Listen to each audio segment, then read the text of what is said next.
ইবাদত কবুল হওয়ার জন্য প্রথমত দুইটি শর্ত অবশ্যই পালনীয়। এই দুইটি শর্ত যদি আবাদতের মধ্যে না থাকে তাহলে ওই আবাদতটা আল্লাহ রাব্বুল আলামিন কখনো কবুল করবেন না। এক, আল্লাহ রাব্বুল আলামিন নৈকট্যের জন্য আমরা প্রভুর দেখানো আবাদত করতে, সলাত দেখানো আবাদত করতে কি বলা হবে যে আল্লাহ রাব্বুল আলামিনের হুকুম যে নামাজ পড়তে হবে, আল্লাহ রাব্বুল আলামিনের হুকুম রোজা রাখতে হবে, আল্লাহ রাব্বুল আলামিনের আদেশ ভিক্ষা চাইতে হবে, আল্লাহ রাব্বুল আলামিনের আদেশ সুদ বর্জন করতে হবে, ঘুষ বর্জন করতে হবে। তাহলে আল্লাহ রাব্বুল আলামিন আমাদের ইবাদতটা কবুল করবেন। পবিত্র কোরআনে আল্লাহ রাব্বুল আলামিন বলেন, রাসূল সাল্লাল্লাহু আলাইহি ওয়াসাল্লামকে বলেন, হে রাসূল আপনি বলুন, কুল ইন্না সালাতি ওয়া নুসুকি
দাবি করো।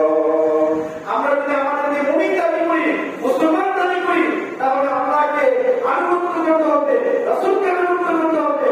রাসূলের আনুগত্য ব্যতীত যদি আমরা কোনো আবাদত করি, তাহলে আল্লাহ রাব্বুল আলামিন এটা কবুল করবেন না। রাসূল সাল্লাল্লাহু আলাইহি ওয়াসাল্লাম বলেন, মান আমিলা আমালান লাইসা আলাইহি আমরুনা ফাহুয়া রাদ। রাসূল সাল্লাল্লাহু আলাইহি ওয়াসাল্লাম বলেন, মুসলিম শরীফের হাদিস, এমন কোন ইবাদত যদি করো যে ইবাদতটা মধ্যে আমার কোনো সুন্নাত নাই, আমার কোনো পদ্ধতি নাই, আমার কোনো সমর্থন নাই, তাহলে ইবাদতটা তোমার কোনো ইবাদত কাজে আসবে না। এই ইবাদতটা বেদাত হিসেবে আমরা দরবারে নিতে হবে। আর প্রত্যেক বেদাতি রাসূল সাল্লাল্লাহু আলাইহি ওয়াসাল্লাম বলেন, প্রত্যেক বেদাতি জাহান্নামের মধ্যে যাবে। অতএব আমরা যে ইবাদতটা করতে হবে, এখনো সময় আছে। আমাদের প্রত্যেকটি ইবাদত আগের থেকে দামি শুনি যে হুজুর দেখো তো আমার উঠা হয়নি, আমার নামাজটা হয়নি, আমি এইভাবে উঠু করি, এইভাবে নামাজ পড়ি, এইভাবে উঠাতে, এইভাবে রোজা রাখি, এটা কি রাসূল সাল্লাল্লাহু আলাইহি ওয়াসাল্লাম সুন্নাত কিনা? এগুলা জানবেন না, কিন্তু আপনি জমিনের মধ্যে একটা ফসল ফলাইবেন, কত মানুষের কাছে চলে যান যে কোন ধানটা ফলালে ভালো হবে, কোন শাক জমিনে দিলে ভালো হবে, কোন মিষ্টার জমিনে দিলে ভালো হবে, কত মানুষের কাছে চলে যান। আপনার সন্তানকে চিকিৎসা করাবেন অথবা আপনি নিজে চিকিৎসা করবেন, কত মানুষের কাছে যান, কোন ডাক্তারের চিকিৎসা ভালো, কোন ডাক্তারের কাছে গেলে খুব ভালো হয়, আমাদেরকে জানায় দাও, কারণ আপনার চিকিৎসা করতে যান। কিন্তু ইসলামের বিষয়ে, ভগবানের বিষয়ে, আল্লাহ ভগবানের হুকুম মানে কিন্তু আপনি কোনো আমাদের কাছে যান না, লজ্জা পান, আপনার লজ্জা। এখন যদি আমি যদি এখন হুজুরের কাছে গিয়ে জিজ্ঞাসা করি, হুজুর আমার সোনার কাছে হয় কিনা, আমার হুজুর কাছে হয় কিনা, আর হুজুর বলে না না আপনার হুজুরটা হয় না, আপনার নামাজটা হয় না, তাহলে আপনি লজ্জা করবেন না। ইসলামকে জানতে, ইসলামকে করতে কোনো লজ্জা নাই, কোনো লজ্জা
সবাইকে নবী করিম সাল্লাল্লাহু আলাইহি ওয়াসাল্লাম মাগুল দিয়ে ফেলে দিলেন সাহাবীরা সাথে সাথে তাদের আঙ্গুল ফেলে দিল নবী বলেন না যে তোমরা আঙ্গুলের আঙ্গুল করে ফেলে দাও তারা কেন বলেছে যে নবী যখন ফেলাই দিয়েছে তাহলে এটা খারাপ হয়ে গেছে আমরা করবো না সাথে সাথে ফেলাই দিয়েছে আরেকজন সাহাবী তিনি জান্নাত স্বর্ণের আঙ্গুল থেকে হারাম হয়ে গেছে তিনি কি স্বর্ণের আঙ্গুল করে রাসূল সাল্লাল্লাহু আলাইহি ওয়াসাল্লামের সামনে আসলেন নবীজি তাকে ডাক দিয়ে তার নিকটে দিলেন নামাজ পড়ে তালাক বিলাপ করে তারপরে ফেলাই দিলেন সরে ফেলাই দিলেন আর বললেন সাহাবী আর তুমি স্বর্ণের আঙ্গুল করবা না স্বর্ণের আঙ্গুল পুরুষদের জন্য হারাম করে দেওয়া হয়েছে পুরুষের কোনো স্বর্ণ ব্যবহার করতে পারবো না স্বর্ণ মহিলাদের জন্য তোমাদের না স্বর্ণ নয় রাসূল সাল্লাল্লাহু আলাইহি ওয়াসাল্লাম সাহাবীরা আঙ্গুলটা তুলে ফেলে দিলেন অন্যান্য সাহাবীরা বলতেছে যাও তুমি স্বর্ণের নিয়ে আসো এটাকে বাজারে বিক্রি করে দাও অথবা তোমার পরিবারকে দান করে দাও তুমি করতে পারবে না কিন্তু তোমার পরিবারের মহিলারা করতে পারবে ওই সাহাবী বলে না না না আমি আর আনবো না আমার রাসূলকে বেরা ফেলাইছে আমি এই স্বামীরা আমি আনবো না তার কিভাবে রাসূলকে আনুগত্য করতো তিনজন সাহাবী রাসূলুল্লাহ সাল্লাল্লাহু আলাইহি ওয়াসাল্লামের স্ত্রীদের কাছে গেলেন তিনজন সাহাবী গেলেন ইয়া বলতেছে নবী সাল্লাল্লাহু আলাইহি ওয়াসাল্লামের স্ত্রী আমাদের আম্মা আয়েশা রাদিয়াল্লাহু তাআলা মুখে বলতেছে আয়েশা রাদিয়াল্লাহু তাআলা বলতেছে ও আমাদের আয়েশা আমরা জানতে চাই রাসূল সাল্লাল্লাহু আলাইহি ওয়াসাল্লাম কি ইবাদত করে তার ইবাদত সম্পর্কে জানতে চাই আয়েশা রাদিয়াল্লাহু তাআলা বলেন রাসূল সাল্লাল্লাহু আলাইহি ওয়াসাল্লাম রোজা রাখেন এবং তিনি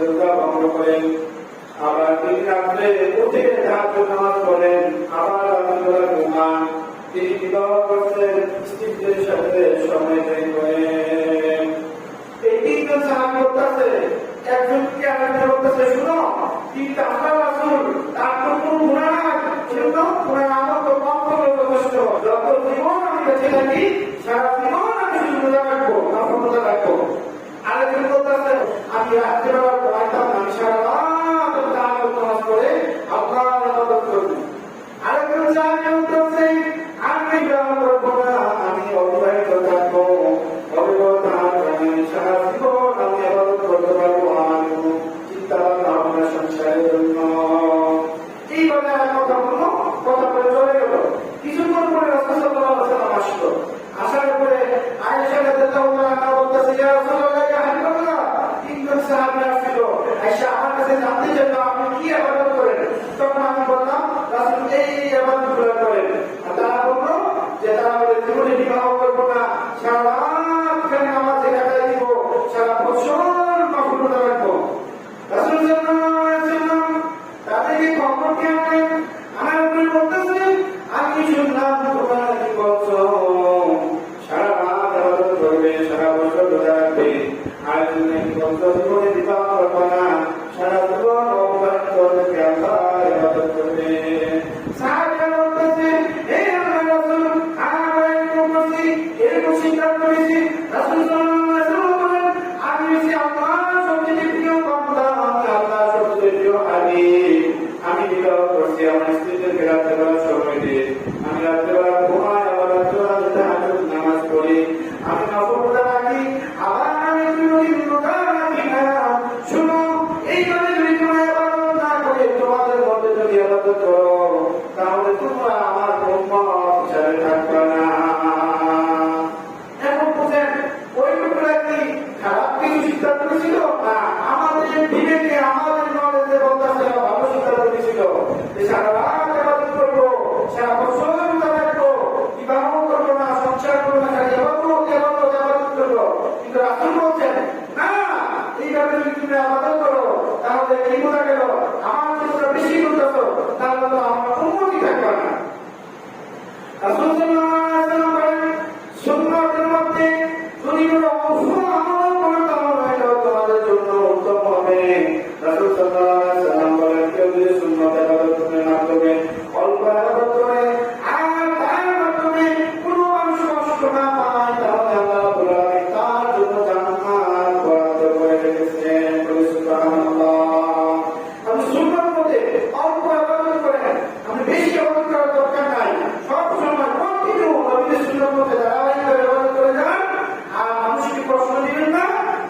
নবী কি বললেন? তার জন্য আল্লাহ রাব্বুল আলামিন জান্নাত অবস্থিত করে রেখেছেন। মহান আল্লাহ রাব্বুল আলামিন পবিত্র কোরআনে 3 নম্বর সূরা সূরা আল-ইমরান 31 নম্বর আয়াতে বলেন, কুল ইন কুনতুম তুহিব্বুনাল্লাহা ফাত্তাবিউনি ইউহিব্বুকুমুল্লাহ ওয়া ইয়াগফির লাকুম যুনুবাকুম ওয়াল্লাহু গফুরুর রহিম।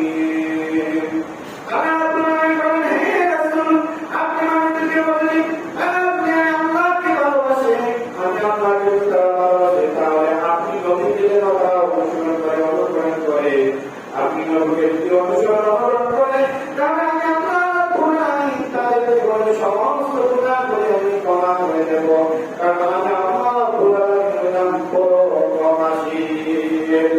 রাসূল সাল্লাল্লাহু আলাইহি সাল্লামকে যদি আমরা অনুসরণ করি, অনুকরণ করি, তার মধ্যে যদি আমরা ইবাদত করি, তাহলে আল্লাহ রাব্বুল আলামিন আমাদের জীবনের সমস্ত গুনাহগুলোকে ক্ষমা করে দিবেন।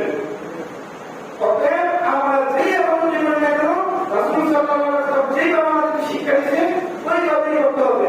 সাহাবীরা কিভাবে নবীকে অনুসরণ করত, অনুকরণ করত, যুদ্ধের ময়দান, সাহাবীরা যুদ্ধের ময়দানে যুদ্ধ করতেছে, আর পেছনে দেখি না ওই সময় সকলে জানে যে গাদার গোশত খাওয়া হালাল, গাদার গোশত খাওয়া হালাল। সাহাবীরা গাদার গোশত রান্না করছে, গাদার গোশত রান্না করে খেতে বলবে, এমন সময় আল্লাহ রাসূলকে জানাই দিলেন, রাসূল গাদার গোশত খাওয়া হারাম করে দিলাম। এক সাহাবী এসে অন্য সাহাবীদেরকে বলতেছে, ও সাহাবীরা শোনো, রাসূল সাল্লাল্লাহু আলাইহি ওয়াসাল্লাম বলেন গৃহপালিত গাদার গোশত আল্লাহ রাব্বুল আলামিন হারাম করে দিয়েছেন। তাদের গাদার গোশত কিন্তু রান্না হয়ে গেছিল, এবং এই খানা করত। এমন সময় যখন তাদের খানির মধ্যে আসলো গাদার গোশত খাওয়া আল্লাহ হারাম করতেছিলেন, তারা সাথে সাথে তাদের দেশগুলো তেলগুলো রান্না করা মাংসগুলো গুঁড়ো করে সবগুলো করাই দিচ্ছে। আমরা যদি করতাম মানে যাবো এগুলো তো রান্না করে যাচ্ছে, এগুলো দেখা যায় আগামী দিন থেকে আর খাবো না, কারণ এগুলো তো আমরা কিন্তু তৈরি হবে এগুলো রান্না করে খাওয়াতে অবশ্যই তো, কারণ এগুলো কিন্তু খাওয়া খাই যাচ্ছে, রান্না করা হয়েছে না নতুন করে দাদা গৃহপালিত দাদা সকলের টাকা খাওয়া খাই যাচ্ছে, গৃহপালিত দাদা খাওয়া হারাম করে দিচ্ছে। রাসূল সাল্লাল্লাহু আলাইহি ওয়াসাল্লামের কথা শোনার সাথে সাথে তারা গাদার গোশত গ্লাস ভরে দিলেন, কেউ পেলেন না। ওই সময় কিন্তু মদ খাওয়া খাই যাচ্ছিল, তখন মদ পবিত্র খাওয়ার কারণে মানুষের ভেঙে ভেঙে সমস্যা হয়ে যায়, সাহাবীরা নামাজ পড়তে ভুল করে দেখতেছে, তখন আল্লাহ ডাইরেক্ট দাবি করে যে মদ খাওয়ার জন্য হারাম করা হয়েছে। অনেকেই সাহাবীরা হাতে হাতে মদ, অনেকে গ্লাসের মধ্যে মদ, কেউ একটু কিছু মদ এবং সোনা আল্লাহ ঘোষণা করে দিলেন, রাসূল মদ চিরদিনের জন্য আমি হারাম ঘোষণা করে দিলাম। কেউ গ্লাসের হাতে মদ খাওয়া বানাচ্ছে, কেউ আবার মদকে পরিবেশন করতে সবার সামনে এমন সময় যখন সম্পাদক মদ আল্লাহ হারাম করে দিয়েছিলেন, সাথে সাথে সবাই মদ গুলা খাওয়াতেন। কিন্তু সাহাবী মুখের মধ্যে মদ নিয়ে আসতেন, এমন সময় বলতেছে, আমি যে গ্রামে গেছি এটা তো বাইরে কোনো সমস্যা না, এতগুলো খাবো না, আমার বলতে না না এটা এটাও না, এটাও করা দিল, করা দেওয়ার পরে একটা গুলি করলো। আর কিছু সাহাবী বলতেছে, আমি তো মদ খেয়ে ভিতরে নিয়ে গেছে, এমন কি অবস্থা। তখন ওই সাহাবী আঙ্গুল মুখের ভিতরে ঢোকায়, আঙ্গুল ঢুকে ইচ্ছা কিন্তু বলতে ভুলি করে তার পেটের ভিতরে যা আছে মদ সবগুলা খাই করে দিচ্ছে। এইভাবে তারা রাসূলকে অনুসরণ করত, রাসূলকে মানত। রাসূল সাল্লাল্লাহু আলাইহি ওয়াসাল্লাম কয়েকজন সাহাবীকে নিয়ে রাস্তাতে হাঁটতেছে, এমন সময় থেকে একজনের বাড়িতে একটা দেয়াল, নতুন একটা দেয়াল নির্মাণ করা হয়েছে। নবীজি বলতেছে, এই দেয়ালটা কার? অন্য সাহাবী বলতেছে, ইয়া রাসূলুল্লাহ আপনার লেবু সাহাবী এই দেয়ালটা উঠেছে। তখন রাসূল সাল্লাল্লাহু আলাইহি ওয়াসাল্লাম অনেক কষ্ট হয়ে গেল।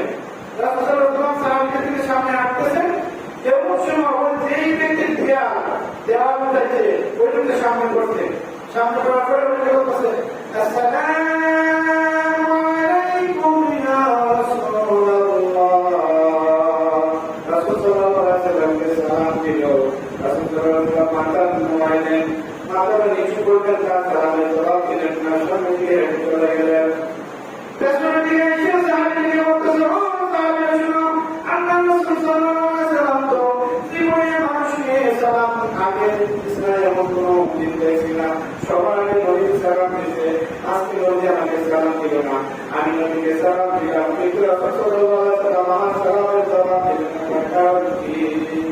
সাথে সাথে বলতেছে আল্লাহ নবী সাথে শুনো, আমি যখন আমার তোমার বাড়ির সামনে আসতাম, নবী জিজ্ঞাসা করছে এই জায়গাটা কেউ গেছে, এই জায়গাটা কেউ গেছে, তখন আমরা বললাম তুমি উঠাইছো, তখন নবী অনেক কষ্ট পাইল। এরপর তুমি সামনে আসলাম, দিকে সালাম দিলাম, সম্ভবত তোমার দাঁড়াটা উঠানের কারণে এই দুটো নবী সালাম গ্রহণ করছে না। এই সাহাবী সাথে সাথে নবী আবার দেখলেন পানিতে ওই খেলাটা পানিতে কসকস করে পানির মধ্যে বিছানা দিলেন। বিছানা দিয়ে আসা বলছে আসসালামু আলাইকুম ইয়া রাসূলুল্লাহ, হে আল্লাহর রাসূল সাল্লাল্লাহু আলাইহি ওয়াসাল্লাম, আপনার উপরে আল্লাহ শান্তি বর্ষিত হোক। রাসূল আল্লাহ সালাম করেন, আমার দেওয়াটা আমি মাটি সাথে মিশিয়ে দিচ্ছি। রাসূল সাল্লাল্লাহু আলাইহি ওয়াসাল্লাম বলেন ওয়া আলাইকুম আসসালাম ওয়া রাহমাতুল্লাহি ওয়া বারাকাতুহু। রাসূল সাল্লাল্লাহু আলাইহি ওয়াসাল্লাম বলেন ও সাহাবী, আমি চাই না আমার কোন সাহাবী দুনিয়ার জন্য পাগল হয়ে যান, আখিরাতের চেয়ে দুনিয়াকে বেশি প্রাধান্য দেব। এই জন্য আমি চাইলাম তুমি যেন এইরকম দুনিয়ার বিনা হও। তুমি সালাম দিচ্ছ, আমি সালামের জবাব দিতাম, কিন্তু চাইলাম যে তোমাকে একটু সংশোধন করার জন্য দুনিয়া দুর্নীতি করবে না, তোমাদের জীবন করতে হবে আখিরাতমুখী। তারা নবীকে কিভাবে অনুসরণ করতো, অনুকরণ করতো, যে নবীকে সালামের জবাব দিচ্ছে না, আমার দেওয়ারটা ভেঙে গেছে তোর কারণে ওরা গিয়ে দেওয়ারটা ভেঙে দিল। এইভাবে নবীকে মাথানো করে মানতে হবে। নবীকে ফাতেমা যেখানে বম পিছানো হয়, ওই জায়গাতে আমি বম পিছাই দেবো, বম পিছাই দিয়ে সেটা হাতের কাছে পর করে গেল। নবীর মেয়ে ফাতেমা পর করার পরে আগে জন্য তারা বলতেছে শুনো, তোমার আপনার কাছে যাও, ওনার কাছে অনেক বাতি থাকে, যুদ্ধের ময়দানে ওই বাতিগুলো ভর্তি, যদি যাও তার বাতি তোমাকে দেয়, তাহলে ওই বাতি তোমার চাকরানে কাজ করবে, ঘরে কাজ করবে, তখন তোমার কষ্ট হবে না। কাছে আসলো, আসার পরে বলতেছে আমার মেয়ে ফাতেমা শুনো, তোমাকে একটু উত্তম একটা দিক আমি কোনো কিছু দান করতে আমার কিছু খুশি হলো, তোমার খুশি হবো। তখন নিয়ে ফাতেমা এবং তার সামনে আগে তারা বসা, এমন সময় রাসূলুল্লাহ বলেন ফাতেমা প্রত্যেক রাত্রে ঘুমানোর আগে তুমি 33 বার পড়বা সুবহানাল্লাহ, 33 বার আলহামদুলিল্লাহ, 34 বার আল্লাহু আকবার। এই আমল যদি করো তাহলে আল্লাহ রাব্বুল আলামিন ওই বাতির চেয়ে তোমাকে বেশি আরো কি করবো, নিয়ামত দান করবো, তোমাকে ফজিলত দান করবো। আল্লাহ তাআলা বলেন আমার জীবনে কোনদিনও আমি ঘুমানোর আগে এই আমলটা আমি সারি নাই। আমি ঘুমানোর আগে 33 বার সুবহানাল্লাহ, 33 বার আলহামদুলিল্লাহ, 34 বার আল্লাহু আকবার এগুলা পড়ে তারপরে আমি ঘুমাইতাম। রাসূল সাল্লাল্লাহু আলাইহি ওয়াসাল্লামের স্ত্রী আয়েশা রাদিয়াল্লাহু আনহা বলেন আমার স্বামী আল্লাহ নবী বলেছেন কেউ যদি দৈনিক 12 রাকাত সুন্নত নামাজ পড়ে তাহলে আল্লাহ রাব্বুল আলামিন তার নামে জান্নাতের মধ্যে একটা প্রাসাদ তৈরি করে। কেউ যদি দৈনিক 12 রাকাত সুন্নত নামাজ আদায় করে তাহলে তার জন্য একটা আলাদাভাবে জান্নাতের ভিতরে একটা প্রাসাদ তৈরি করা হয়। ওই 12 রাকাত সুন্নত কোনগুলো? ফজরের 2 রাকাত সুন্নত, সুবহের ফরজের আগে 2 রাকাত, পরে 4 রাকাত, মাগরিবের পরে 2 রাকাত সুন্নত, ইশারের পরে 2 রাকাত, পরে 2 রাকাত সুন্নত। এই 12 রাকাত সুন্নত যদি কেউ দৈনিক আমল করে তাহলে জান্নাতের ভিতরে তার জন্য আলাদা একটা প্রাসাদ তৈরি করা হয়। আয়েশা রাদিয়াল্লাহু আনহা বলেন আমার জীবনে আমি কোনদিনও এই আমলটাকে ছাড়ি নাই। এইভাবে তারা রাসূল সাল্লাল্লাহু আলাইহি ওয়াসাল্লামকে আনুগত্য করত, অনুসরণ করত, অনুকরণ করত। যদি আমরা নবী সাল্লাল্লাহু আলাইহি ওয়াসাল্লামের মতে আমরা থাকি তাহলে কি হবে? আল্লাহ রাব্বুল আলামিন সূরা মুহাম্মদ 33 নম্বর আয়াতে বলেন ইয়া আইয়ুহাল্লাযীনা আমানু আতিউল্লাহ ওয়া আতিউর রাসূলা ওয়া লা তুবতিলু আমালাকুম।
মানুষের কথা ততক্ষণ আমল করতে পারবেন যে কথাটা যদি কোরআন হাদিসের সাথে মিলে, আর যদি না মিলে আপনি কারোর কথা আমল করতে পারবেন না। তাহলে ওরা তুবতিল আমানাকুম, বাকি যা কোরআন শরীফ বলেন বাংলা কোরআন আছে, তর্জমা আছে, দেখেন সূরা মুহাম্মদ আয়াত নম্বর 33, আবার বলি সূরা মুহাম্মদ আয়াত নম্বর 33 বলছেন তোমার জীবনের সমস্ত আমল বাদ হয়ে যাবে বিরাসের মতো আমলের মতো না করে।